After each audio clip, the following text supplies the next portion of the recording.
1886 সাল। ঠাকুরের অবস্থা খুবই খারাপ।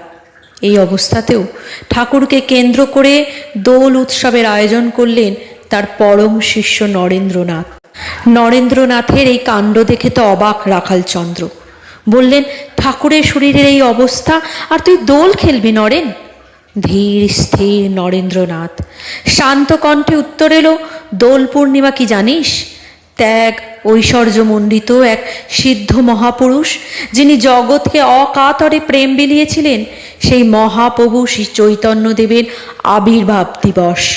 আমাদের ঠাকুরও তো প্রেমের ঠাকুর, তাই সবাই মিলে আমরা মহাপ্রভুর জন্মদিন পালন করব আর ঠাকুরকে নিয়ে মাতব প্রেমানন্দে। ক্রমে সেই আয়োজন হতে লাগলো। সময়টা 1886 সাল।